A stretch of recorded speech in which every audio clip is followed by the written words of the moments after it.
Sir ఇన్ని series చేసిన తర్వాత నెక్ పెయిన్ కోసం మొత్తం తెలిసిపోయింది సార్. దాని సింటమ్స్ ఏంటి, ప్రాబ్లమ్స్ ఎలా ఉంటాయి అన్ని తెలిసిపోయినాయి సార్. అసలు ట్రీట్మెంట్ అంతా కుమ్మేస్తున్నాం సార్. ఒరే ఏం చేస్తున్నారా? మీరేం కంగారు పడకండి, మీరు చూసుకోండి, మేము చూసుకుంటాం కదా. ఒరే ఒరే ఒరే ఒరే ఒరే A few moments later.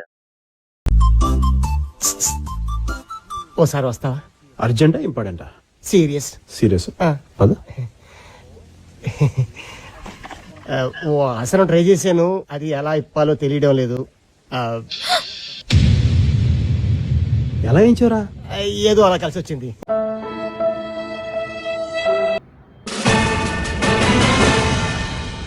అన్ని నెక్ పెయిన్స్ కి medicines and physiotherapy won't work.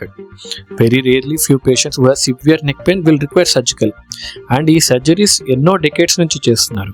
So these are one of the safest and the gold standard for treatment in severe disc prolapse. So రెండు రకాల సర్జరీస్ ఉంటాయి, ఒకటి anterior, second one is posterior. Anterior cervical surgery అంటే ముందు నుంచి వెళ్ళేసి మెడ మధ్యలో భాగంలో డిస్క్ తీసేసి నరాన్ని ఫ్రీ చేసుకొని అక్కడ డిస్క్ ప్లేస్లో కేజ్ పెడతాం. దట్ ఈస్ సింగిల్ లెవెల్ డిస్క్లు ఉండి యంగ్ ఫెలోస్లో విత్ నో బోనీ ఆస్టియోఫైట్స్ ఉన్న వాళ్ళకి ఎవరికి ఏం లేకపోతే then we do anterior cervical.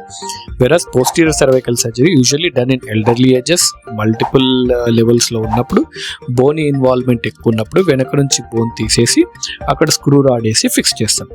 So these are one of the safest surgeries. Do not believe people who are saying that spine surgery చేసుకున్న తర్వాత పక్షవాతము వస్తుంది, అవన్నీ అపోహలే. So with the neuro navigation కానీ, మైక్రోస్కోప్ కానీ, సిఆర్మ్స్ కానీ ఇవన్నీ ఎవాల్వ్ అయినప్పటి నుంచి complications have reduced and almost nil in cervical surgeries.